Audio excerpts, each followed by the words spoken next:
The fluorescent lights in the ICU hummed like distant thunder as Victor Langford's breathing grew shallow. Monitors beeped in a slow, mournful rhythm, each sound a reminder that the clock was running out. Outside the glass doors, his 3 adult children, Preston, Lydia, and Grant, stood in a tight cluster, their faces etched with worry and something colder, anticipation. No one noticed the woman who had been sitting in the corner for the past 6 hours, her hands folded neatly in her lap, her dark eyes fixed on Victor's face. She wore a simple navy dress, no jewelry except a thin gold band on her left ring finger. Her name was Naomi Carter, and she had been Victor's wife for 8 silent years.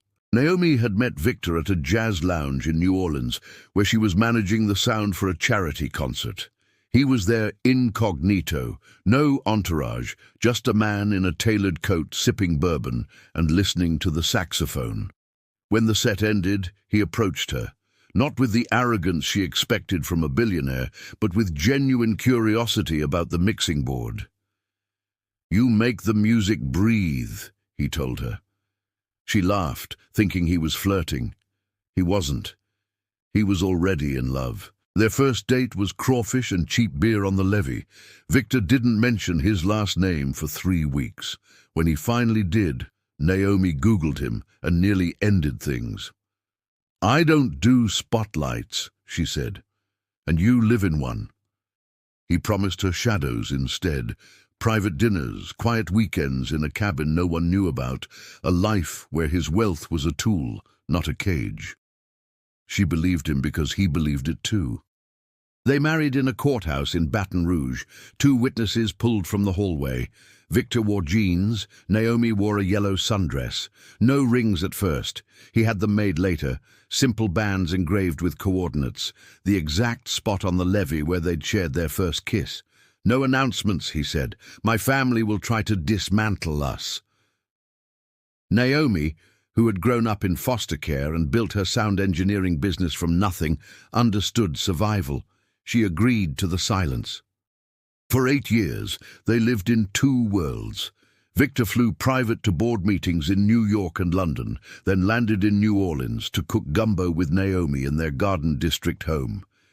She traveled for work, festivals, tours, studio sessions, always returning to the house registered under an LLC. Their neighbors thought she was a widow. Victor's children thought he was a workaholic bachelor. The lie held because both of them were good at compartmentalizing. Naomi learned Victor's tells, the way he rubbed his left thumb when stressed, the soft whistle when he was content. She knew he sent anonymous donations to music programs in underserved schools. She knew he kept a photo of her in his wallet, hidden behind his driver's license. What she didn't know was how much the secrecy was eating him alive. The first crack appeared when Victor missed her birthday. A merger in Singapore ran long. He called from a hotel at 3 a.m., voice hoarse with apologies. "Next year," he promised. Next year became the year after. Naomi stopped asking. She filled the silence with work, with friends who didn't know she was married, with a garden of night-blooming jasmine that reminded her of their first night together. Then came the diagnosis: liver cancer, aggressive, inoperable. Victor told her in their kitchen, sunlight streaming through the window as he chopped onions for étouffée. "I'm not afraid of dying," he said. "I'm afraid of leaving you unprotected." Naomi set down her knife. "Then stop protecting me with lies." He promised to tell his family. He didn't. Victor's children arrived in waves. Preston, the eldest, all sharp suits and sharper ambition. Lydia, the middle child, a philanthropist who weaponized charm. Grant, the youngest, a tech bro with a trust fund and a podcast. They filled the mansion in the Hamptons, arguing over hospital visitation schedules and who would speak at the funeral. Naomi stayed in New Orleans, waiting for a call that never came. She flew to New York unannounced, using the key Victor had given her years ago. The mansion's staff recognized her. Victor had insisted they know her face and let her in without question. She found him in the ICU, tubes snaking across his chest, his once thick hair now sparse and grey. His eyes lit up when he saw her. "You came," he whispered. "Always," she said. Naomi took the chair closest to his bed, ignoring the nurse's curious glance. Victor's hand found hers, the gold band cool against her skin. "I messed this up," he rasped. "I know," she said, "but we're here now." Outside, Preston paced the hallway, demanding updates. Lydia scrolled through her phone, drafting a press release. Grant Liv tweeted his grief. None of them looked through the glass. Victor's voice grew weaker. "There's a safe in the study. Combination is our coordinates. Everything's in there. Marriage certificate, accounts, letters." Naomi squeezed his hand. "I don't need things, Victor. I need you to rest." He shook his head. "You need to be seen. Promise me you'll make them see you." She hesitated, then nodded. "I promise." The heart monitor slowed. Naomi leaned close, her lips brushing his ear. "I loved our life, even the parts we hid. But I'm done hiding." Victor's eyes fluttered shut, a small smile on his lips. The monitor flatlined. Nurses rushed in. Naomi stood back, letting them work, knowing it was over.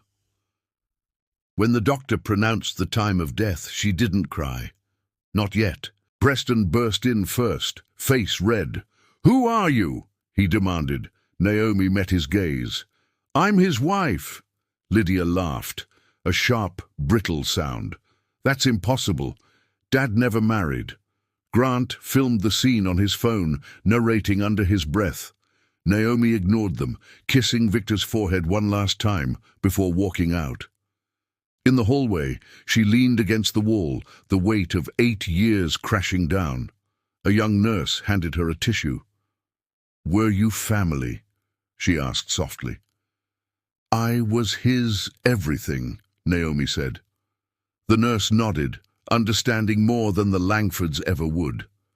Naomi didn't attend the funeral.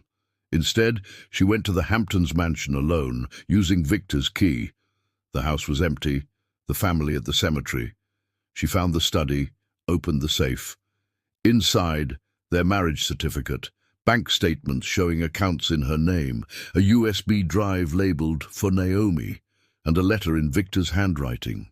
The letter began, "If you're reading this, I failed you again. I'm sorry. The USB has a video. Play it at the will reading. Make them watch. You deserve to be more than a ghost in my story." Naomi slipped the drive into her pocket, her hands steady despite the tears. The will reading was held in a sterile conference room in Manhattan. Victor's children sat at the table, flanked by lawyers. Naomi walked in wearing the yellow sundress from their wedding day, the gold band gleaming. Conversation stopped. Preston stood. "This is a private meeting." Naomi took a seat. "Not for me." The attorney, a nervous man named Harlan, cleared his throat. Victor left specific instructions. He inserted the USB into a laptop. The screen flickered to life. Victor appeared, healthy and vibrant, sitting in their New Orleans kitchen. "If you're watching this," he said, "I'm gone, and I need to set the record straight."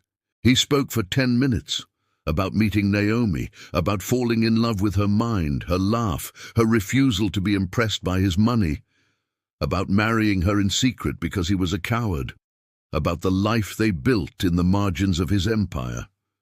"Naomi Carter Langford is my wife," he said.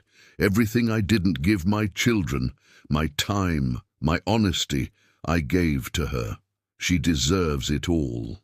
The room was silent. Lydia's face was pale. Grant had stopped filming.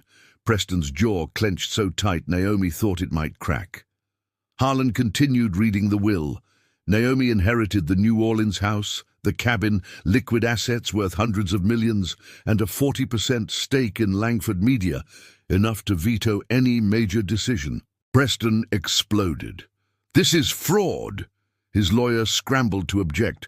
Naomi stood. "Contest it. Spend millions. Waste years. Victor prepared for this." She placed a folder on the table, copies of their marriage certificate, joint tax returns, photos of them together spanning 8 years. "I'm not going anywhere," Lydia found her voice. "Why didn't he tell us?" Naomi's answer was soft but cutting. "Because he was ashamed. Not of me. Of you." She walked out, leaving the folder behind. The video kept playing, Victor's voice echoing, "Love her like I did, or at least respect her." Naomi returned to New Orleans. The house felt too big, too quiet. She slept in Victor's t-shirts, cooked his favorite recipes, played their wedding song on repeat. Friends checked on her, but she kept the truth private. The tabloids found out anyway. Someone leaked the video. Headlines screamed, "Billionaire's secret black wife inherits fortune." Naomi ignored them. Preston called first, voice tight with rage. "Name your price." Naomi hung up. Lydia sent flowers with a note. "We should talk." Naomi threw them away. Grant started a podcast episode titled "My Dad's Catfish," then deleted it after public backlash.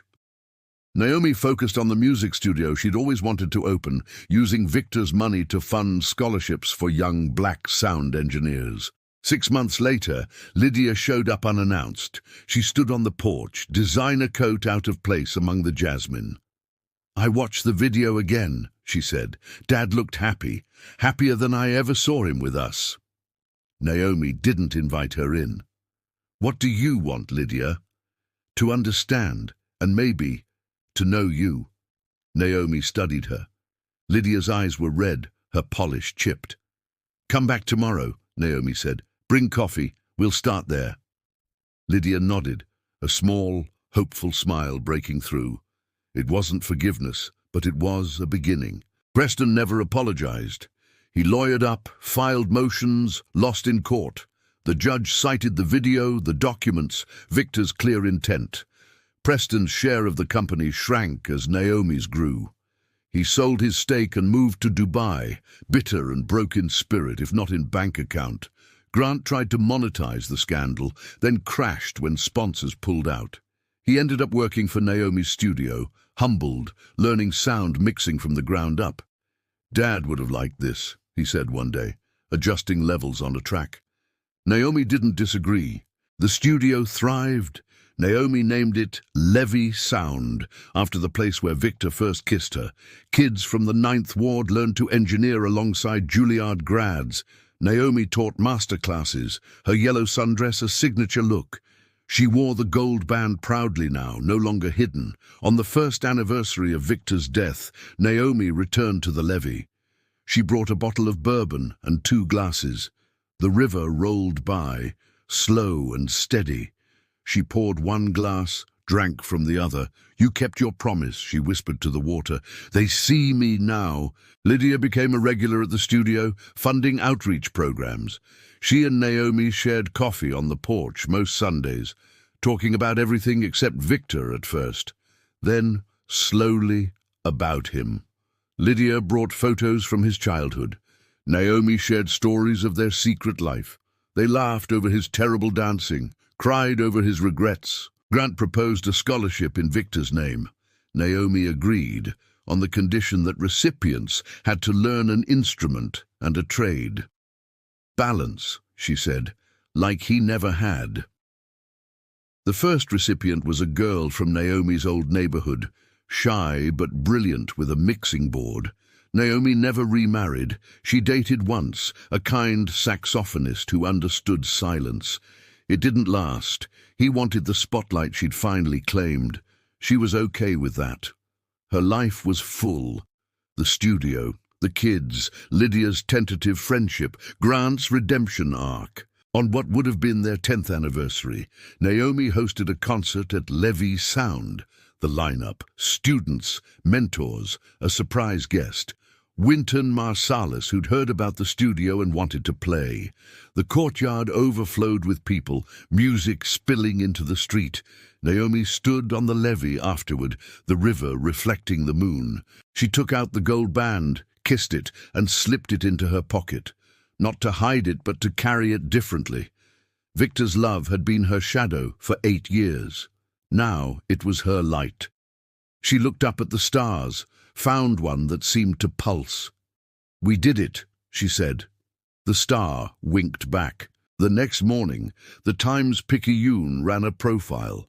From secret wife to sound pioneer, Naomi Carter Langford's unlikely empire. The photo showed her at the mixing board, yellow sundress bright against the dark equipment, a smile that held both grief and triumph. Preston saw it in Dubai and closed the tab. Lydia framed it. Grant hung it in the studio lobby. Naomi kept working. She produced albums, mentored prodigies, turned down reality TV offers. When asked about Victor in interviews, she said only, "He taught me that love can be quiet, but legacy should be loud." Then she'd cue the next track and let the music speak. Years later, a teenager asked her during a master class, "How do you know when to stay silent and when to speak?" Naomi thought of Victor's deathbed, the video, the levee. When silence protects someone else, you wait. When it only protects your fear, you speak. And when you do, make it count. She never returned to the Hamptons mansion. It was sold, the proceeds split per Victor's will. Naomi used her share to buy a second studio in Atlanta. Lydia co-chaired the board. Grant ran operations. Preston sent a card once, no return address. Naomi didn't open it. On quiet nights, Naomi walked the levee alone. She no longer poured 2 glasses. She brought her own bourbon, her own stories. The river kept moving, carrying secrets and truths downstream. She was part of its current now, no longer hidden, no longer waiting. The jasmine bloomed thicker each year. Naomi tended it herself, hands in the dirt, humming the song from their wedding day. Sometimes kids from the studio joined her, learning to plant, to grow, to root themselves in something real. She taught them chords and courage in equal measure. One evening, a girl with Victor's eyes, Lydia's daughter visiting from college, asked, "Did you ever regret the secrecy?" Naomi considered the question, the weight of 8 years. "I regretted his fear," she said. "Not our love, that was always true." The girl nodded, understanding something her mother was still learning. Naomi smiled, handed her a trowel. "Plant this jasmine. It blooms at night, like some truths, best seen in the dark, but impossible to ignore once they do." The garden grew. So did the studio. So did the legend of the woman who waited 8 years in silence, then spoke with a voice that changed everything. Naomi Carter Langford, once a secret, now a force. Victor's final gift. Not the money, not the shares, but the courage to be seen. And every year, on the levee, under the same stars, she raised a glass to the man who loved her enough to hide her, and loved her more by setting her free. The river carried her toast downstream, where it mingled with the music of a city that finally knew her name.